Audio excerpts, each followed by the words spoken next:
Good morning students. कल की class में या पिछली क्लास में हम लोग इलेक्ट्रिक फ्लक्स और गॉस थ्योरम के बारे में पढ़ा था। तो उस इलेक्ट्रिक फ्लक्स और गॉस थ्योरम में कुछ प्रॉब्लम्स थे। तो उस प्रॉब्लम्स को दूर करने के लिए आज हम कुछ प्रोसेस यूज करेंगे। तो उस प्रोसेस के कुछ स्टेप्स होंगे, आज उनको हम सीखेंगे। तो आज का जो टॉपिक होगा वो हमारा होगा एप्लीकेशन ऑफ गॉस थ्योरम। तो हम लोग पिछली क्लास में क्या पढ़े थे? Electric flux of any close surface EDS, electric flux. Gauss theorem क्या था? यही इलेक्ट्रिक फ्लक्स जो गॉस थ्योरम ने बताया वह था 1/एप्सिलॉन टाइम्स ऑफ चार्ज। तो close integral A into ds is equal to Q/एप्सिलॉन नॉट। और क्या था? इसको लिख सकते हैं close integral EDS cos theta is equal to Q/एप्सिलॉन नॉट। ये पिछली क्लास में हम लोग ने पढ़ा था। तो यहाँ पर हम ये हमको कुछ प्रॉब्लम्स ये थे इस तरह से कि ये जो इलेक्ट्रिक फील्ड है, इलेक्ट्रिक फील्ड और ये जो एंगल cos थीटा है यानी थीटा, तो electric field and theta both are variables in this term. ठीक है, तो यहाँ पर हमने जो इसको लिया था इलेक्ट्रिक फ्लक्स, तो इलेक्ट्रिक फील्ड यहाँ पर यूनिफॉर्म था और थीटा हमारा कैसा था? एक सेम थीटा था। किसी एक सरफेस के लिए एंगल जो था वह सेम था हर एक पॉइंट पर। और इलेक्ट्रिक फील्ड जो था वो कैसा था? यूनिफॉर्म इलेक्ट्रिक फील्ड था। ये हमने पढ़ा था। तो जो हमारा क्लोज फिगर था लाइक एज दिस, इस तरह से था कि सपोज ये हमारा कोई क्लोज फिगर है, यहाँ पर एक पॉइंट चार्ज है +Q। तो ये जो है इस डिस्टेंस पर, सपोज R1 डिस्टेंस पर एक पॉइंट है, इस पर इलेक्ट्रिक फील्ड क्या होगा या इलेक्ट्रिक फ्लक्स क्या होगा? तो यहाँ पर स्मॉल सरफेस हमने सपोज किया था DS, इस पर सीधे परपेंडिकुलर्स जो एरिया वेक्टर था वह A था और इलेक्ट्रिक फील्ड का डायरेक्शंस भी इसी डायरेक्शंस में था। तो थीटा इज इक्वल टू क्या था? 0 डिग्री। समझ रहे ना? तो यहाँ पर हमने इलेक्ट्रिक फ्लक्स कैलकुलेट किया था EDS cos थीटा, ये कैलकुलेट किया था। फिर यहाँ पर हमारा एक दूसरा पॉइंट है ये, इस पर भी सेम DS स्मॉल सरफेस पर परपेंडिकुलर एरिया वेक्टर्स, इस इलेक्ट्रिक फील्ड का directions E theta is equal to 0 degree, इस पर भी स्मॉल फ्लक्स मिला था EDS cos थीटा। यहाँ पर भी एक पॉइंट है DS surface area same here ऐसे ही, तो यहाँ पे भी आपका थीटा इज इक्वल टू 0 था। ये था आपका unit vectors and electric field. ठीक है, तो यहाँ पर close integral EDS cos theta मिला था। तो यहाँ पर हमने क्या देखा? इस पॉइंट पर इलेक्ट्रिक फील्ड कुछ है, इस पॉइंट पर भी कुछ इलेक्ट्रिक फील्ड है, इस पॉइंट पर है। तो इस पॉइंट पर हर एक पॉइंट पर इलेक्ट्रिक फील्ड जो है वह डिफरेंट है। और एंगल जो हमने देखा थोड़ा सा यहाँ पर देख लेते हैं। तो यहाँ पर सपोज एंगल था हमारा theta is equal to suppose 5 degree, theta is equal to यहाँ पर सपोज कर लो ये 10 डिग्री और यहाँ पर इस तरह से था। ठीक है, 15 डिग्री। तो यहाँ पे थीटा इज इक्वल टू इस तरह से मिला था। हमने देखा हर एक पॉइंट पर इलेक्ट्रिक फील्ड और एंगल दोनों कैसे हैं? चेंज है, डिफरेंट है। तो यहाँ पर हम E को बाहर कर सकते हैं, आंसर है नो। थीटा को बाहर कर सकते हैं, आंसर है नो। तो DS को बाहर कर सकते हैं, आंसर है नो। तो यहाँ पर हम इस तरह से देखा कि इसको भी इंटीग्रेट करना पड़ेगा, इसको भी इंटीग्रेट करना पड़ेगा, इसको भी इंटीग्रेट करना पड़ेगा। तो एक साथ तीनों को इंटीग्रेट करना ये पॉसिबल नहीं है। इसलिए हम लोग E और थीटा को कांस्टेंट मानते थे किसी एक पार्टिकुलर सरफेस पर, यूनिफॉर्म इलेक्ट्रिक फील्ड और थीटा मानते थे। तब जाके ये हमारा इलेक्ट्रिक फ्लक्स और हम गॉस थ्योरम को पढ़ते थे। ठीक है, तो अब E और थीटा जो वेरिएबल्स है इसको हम कांस्टेंट मानते हैं। एक हमारे पास दूसरा तरीका है, और वह तरीका ये है कि इस जो क्लोज जो सरफेस है, ठीक है, इसको हम इस तरह से सरफेस एक मानते हैं कि हर एक पॉइंट पर, उस सरफेस के हर एक पॉइंट पर ई और थीटा क्या मिले, सेम मिले। और वह सरफेस है लाइक एज ये फुटबॉल। और ये जो सरफेस हमारा था क्लोज सरफेस, तो हमने भी इसको एक क्लोज सरफेस माना। और ये जो सरफेस है यह एक इमेजिनरी सरफेस है कि इस इमेजिनरी सरफेस पर हम देखेंगे कि जो इलेक्ट्रिक फील्ड है और जो एंगल है वह सेम मिलेगा, तभी हम ई और कॉस थीटा को बाहर कर सकते हैं और ds को आसानी से इंटीग्रेट कर सकते हैं। ठीक है, यही प्रोसेस। तो सपोज ये आपका पॉइंट चार्ज प्लस क्यू ये r डिस्टेंस पर है, तो यहाँ पर r डिस्टेंस पर ये हुआ, और यहाँ पर जो हमारा ds है बहुत ही स्मॉल सरफेस है, इस पर वही परपेंडिकुलर इलेक्ट्रिक फील्ड का डायरेक्शन ये है, और इस सरफेस पर परपेंडिकुलर एरिया वेक्टर्स ये है, तो दोनों के बीच का एंगल क्या होगा, 0 डिग्री। तो यहाँ से कुछ हमको इलेक्ट्रिक फील्ड मिलेगा, इलेक्ट्रिक फ्लक्स मिलेगा। ओके, तो फिर से यही हम इस डिस्टेंस पर लेते हैं, तो ये डिस्टेंस हमारा क्या है, यही है, r है। ठीक है, यहाँ पर भी आप कैलकुलेट करोगे, यहाँ पर किसी भी इस सरकमफ्रेंस पर किसी भी पॉइंट्स पर आप electric field, electric flux calculate करोगे, सेम मिलेगा। ठीक है, ये रहा। तो इस पर भी E ds इलेक्ट्रिक फील्ड का डायरेक्शंस, एरिया वेक्टर का directions theta is equal to 0। तो इस पॉइंट पर हर एक पॉइंट पर जो हमको इलेक्ट्रिक फ्लक्स मिलेगा वह सेम मिलेगा। तो हमने देखा इलेक्ट्रिक फील्ड इस पॉइंट पर, और जो हमारा एंगल्स है इस पॉइंट पर, इस पॉइंट पर, इस पॉइंट पर, इस पॉइंट पर, इस पॉइंट, सब पॉइंट पर सेम है।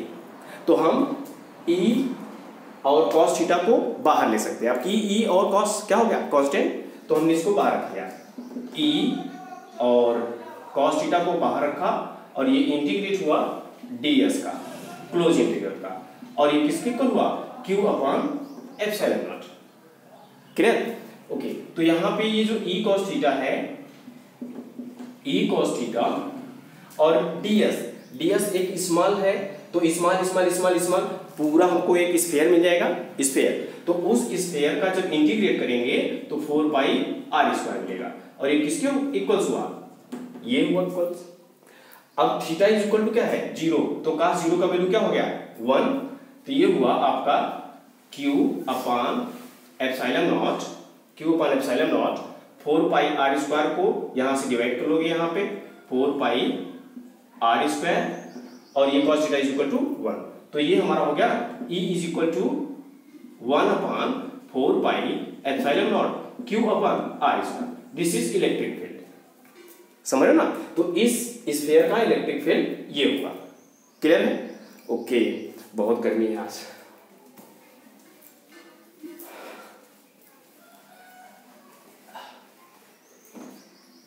ठीक है, तो ये हमारा हुआ इलेक्ट्रिक फील्ड। ठीक है, ये नाउ नेक्स्ट, ये जो हमने इमेजिनरी सरफेस थिंक किया है, लिया है, इसका नाम है गॉसियन सरफेस। इस सरफेस का क्या नाम है, गॉसियन सरफेस। तो वर्ड आया था ना गॉसियन सरफेस, तो गॉसियन सरफेस यही है। तो गॉसियन सरफेस होता क्या है हमारा, इसको समझ लेते हैं। तो गॉसियन सरफेस कोई हम एक इमेजिनरी सरफेस मानते हैं जिस पर electric field and theta between electric field and area vectors her point पर कैसा हो, कांस्टेंट हो, same. This is the conditions of Gaussian surface. समझ रहे हो ना, ये है गॉसियन सरफेस। तो गॉसियन सरफेस क्या है उसको नोट कर लेते हैं। ये हुआ Gaussian surface. Gaussian surface is an imaginary surface have electric field E and theta between electric field and area vectors are same at any point on the surface. Closed surface E cos theta closed integral ds। अब E और cos theta क्या हो जाएगा, constant, इसको हम बाहर रख लेंगे, इंटीग्रेट करेंगे सिर्फ ds को, और इस टोटल का ds का इंटीग्रेशन ये हुआ है ना, ये यहां तक भी आप लिख सकते हो, ठीक है। और फिर उसके बाद ये है आपका fundamental principle of Gaussian surface. Gaussian surface का जो फंडामेंटल्स है वह क्या चीज है symmetry. Symmetry means electric field और एंगल्स दोनों कैसे होने चाहिए, सेम होने चाहिए, समझ रहे हो ना, हर एक पॉइंट्स पर electric field and angle are constant are same. ये हुआ हमारा गॉसियन सरफेस। नाउ नेक्स्ट, हमारा जो कोई भी एक पॉइंट चार्ज है या चार्ज है उस पर इलेक्ट्रिक फील्ड कैलकुलेट करना है at any point with the help of Gauss theorem. Gauss theorems का ही एप्लीकेशन हम पढ़ रहे हैं, ठीक है, उसी का यूज करना है। तो किसी भी पॉइंट्स पर इलेक्ट्रिक फील्ड कैलकुलेट करना है किसी भी पॉइंट पर, तो वहां पर उसको इलेक्ट्रिक फील्ड कैलकुलेट करने के लिए कुछ हमारे प्रोसेस हैं, कुछ हमारे स्टेप्स, और वो स्टेप्स को हम समझते हैं क्या है, उसको देख लेते हैं कौन से हमारे स्टेप्स हैं।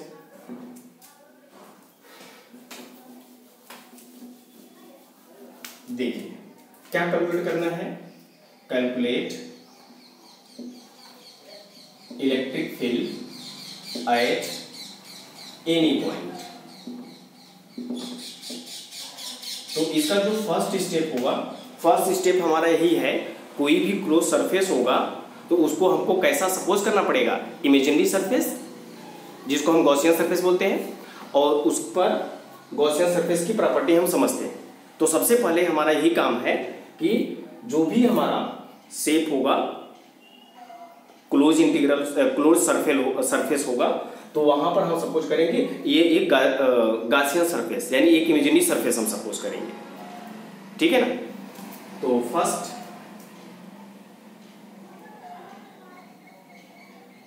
consider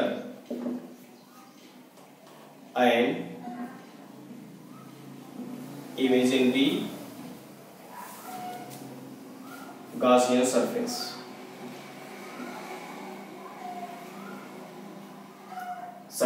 तो गॉसियन सरफेस की कैरेक्टरिस्टिक क्या है, इलेक्ट्रिक फील्ड और theta are same at any points on the surface, E and there have E and theta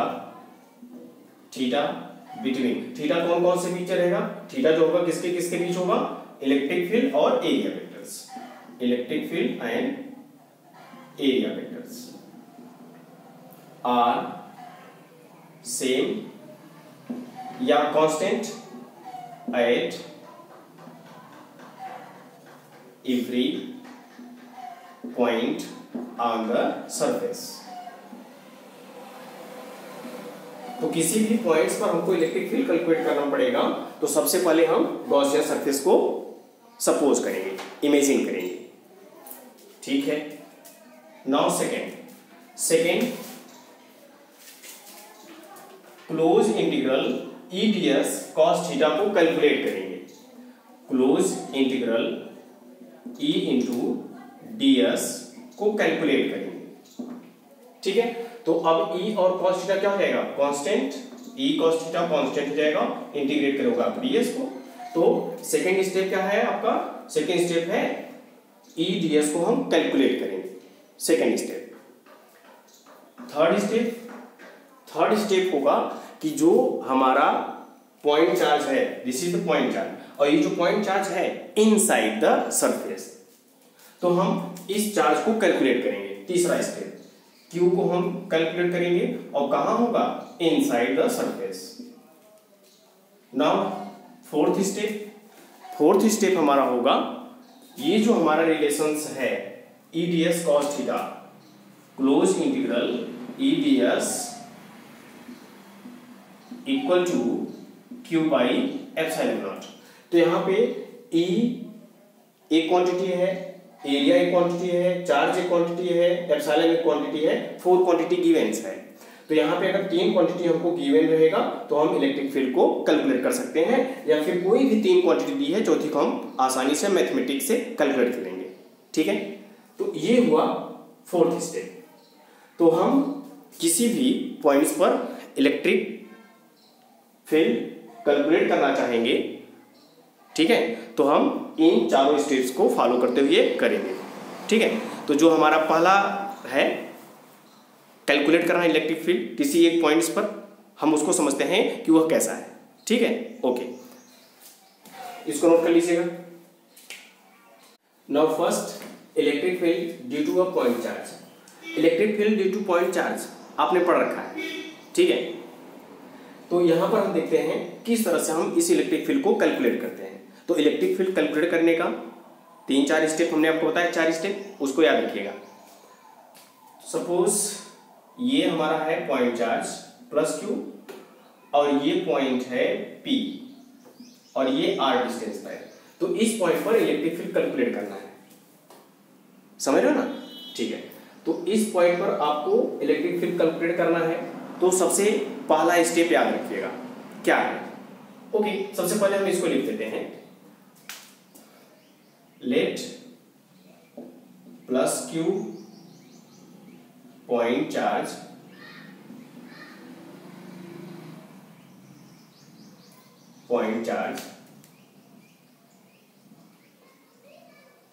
and P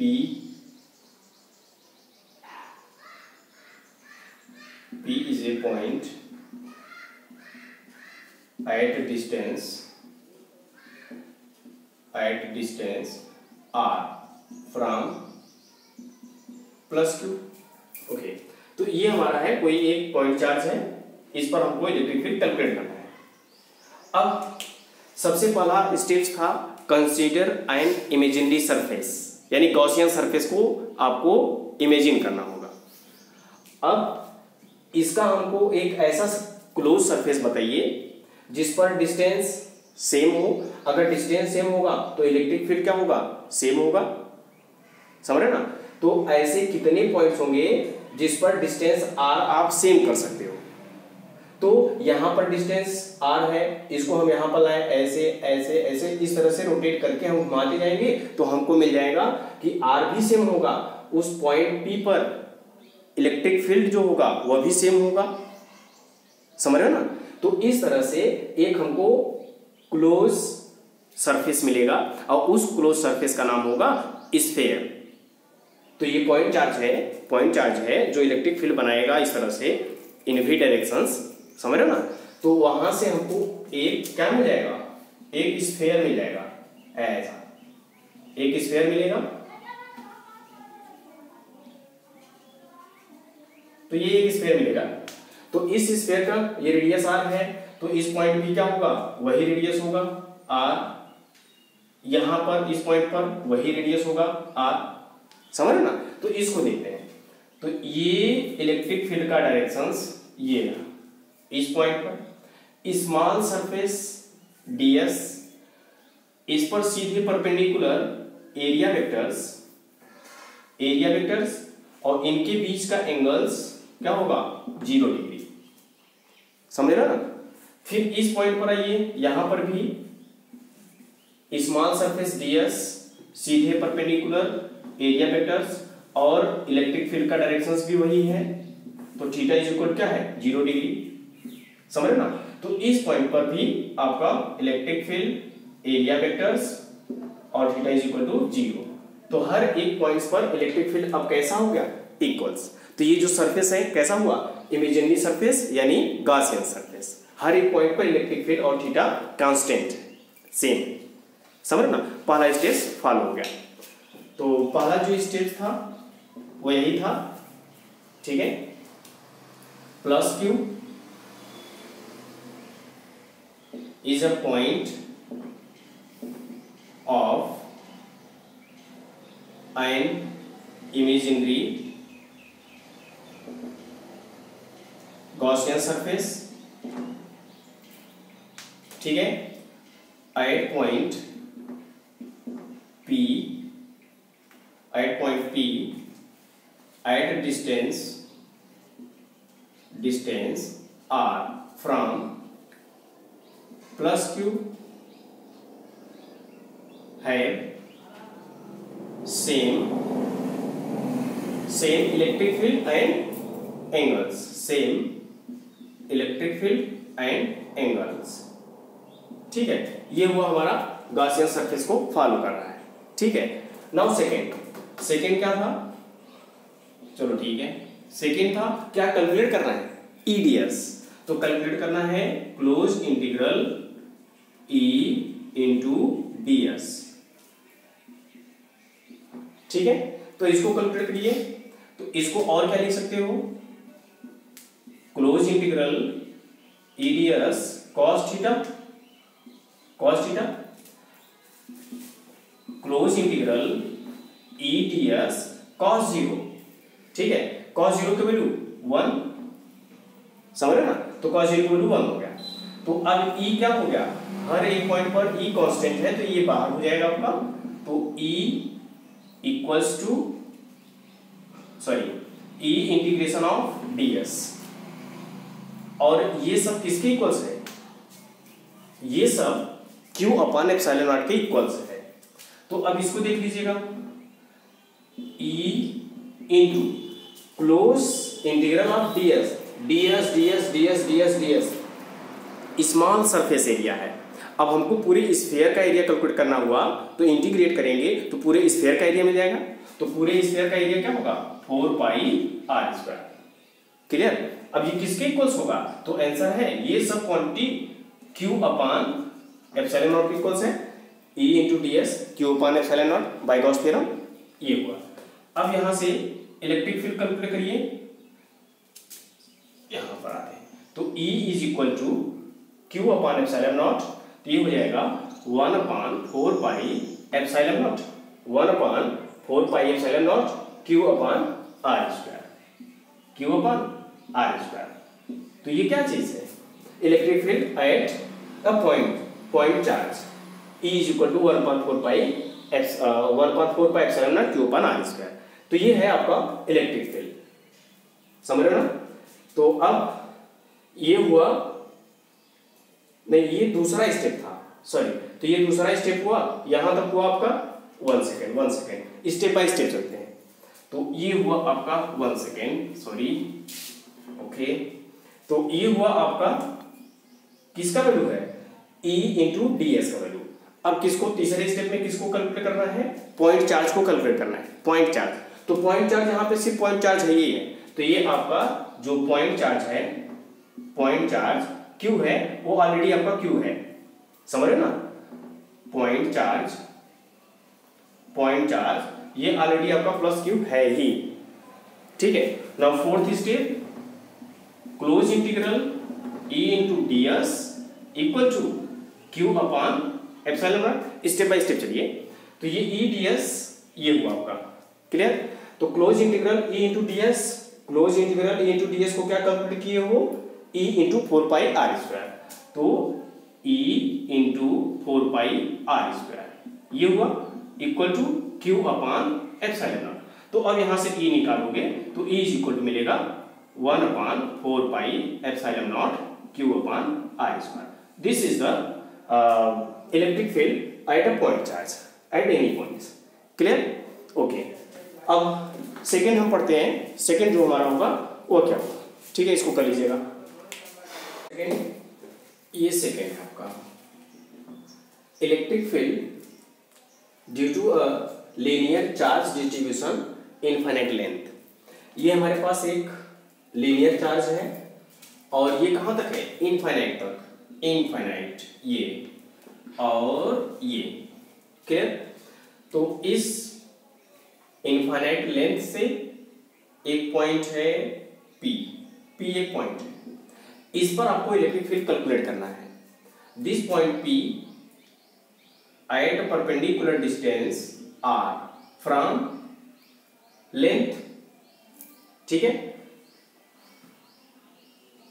अब उसके बाद इस पॉइंट पर आपको क्या सपोज करना है,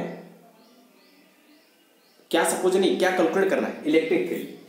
अब यहां पर इस तरह से हम समझते हैं कि ये हमारा इनफाइनाइट लेंथ है, इनफाइनाइट लेंथ, ठीक है।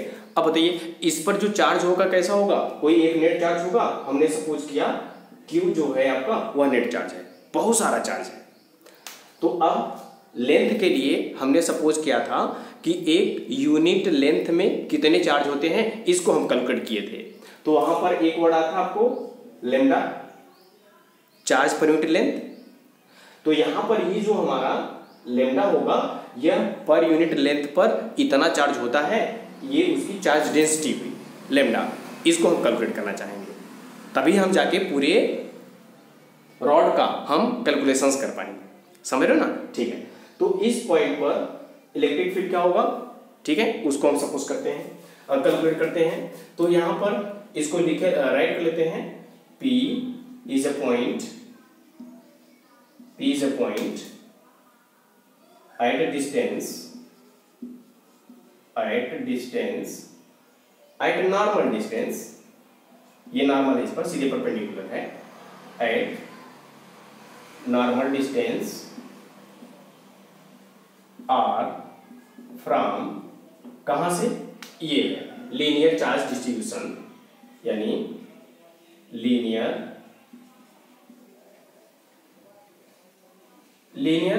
या ठीक है, linear charge distributions length infinite and charge density is lambda। समझे ना? तो लैम्डा मीन्स क्या, चार्ज पर यूनिट लेंथ। हम यूनिट लेंथ पर जो चार्ज लेते हैं उसकी जो डेंसिटी होती है वो क्या होती है, लैम्डा होती है। समझ ना? ये अब ये तो हमारा सपोजिशन था कि इतना हमने किया। अब इस पॉइंट पर इलेक्ट्रिक फील्ड कैलकुलेट करने के लिए वो स्टेप याद करिए। पहला स्टेप, फर्स्ट स्टेप यही था कि हमको कोई एक गॉसियन सरफेस इमेजिन करना पड़ेगा। तो उस गॉसियन सरफेस को इमेजिन करिए। देखिए इस पॉइंट पर अगर आप गॉसियन सरफेस स्फेरिकल मानोगे, स्फेरिकल, तो ये होगा, ये स्फेरिकल होगा। तो हमने देखा इस पॉइंट पर ये इलेक्ट्रिक फील्ड यहां पर, यहां पर, यहां पर, ये है इलेक्ट्रिक फील्ड। तो इलेक्ट्रिक फील्ड यहां पर, यहां पर, यहां पर, यहां पर, यहां पर, हर जगह डिफरेंट है। तो ये जो हम गॉसियन सरफेस सपोज करेंगे स्फेरिकल, ये नहीं लेंगे। ठीक है। अब कोई दूसरा सपोज करिए, दूसरा सेकेंड है,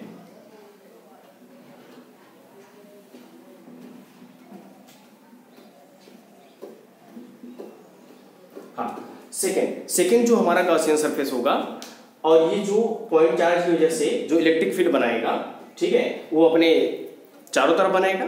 तो इस पॉइंट को हमने लिया कि इससे जो इलेक्ट्रिक फील्ड इस पॉइंट पर बनेगा, तो हमने ये हमारा लीनियर हुआ।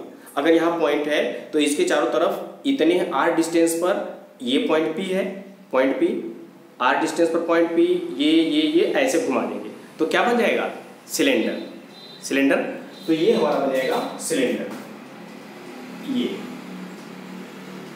और इतने ही आर डिस्टेंस पर ये होगा, ये। अब ये आपका बन गया सिलेंडर। अब इस सिलेंडर की कुछ हाइट होगी, समझ रहे हो ना? ये जो सिलेंडर है इसकी हाइट हमने सपोज किया यह जिसकी हाइट है। ओके, तो इस पॉइंट पर इलेक्ट्रिक फील्ड होगा, इस पॉइंट पर इलेक्ट्रिक फील्ड होगा, हर एक पॉइंट पर इलेक्ट्रिक फील्ड होगा, सेम होगा, और इसके चारों तरफ होगा, सेम होगा इलेक्ट्रिक फील्ड सेम मिल गया।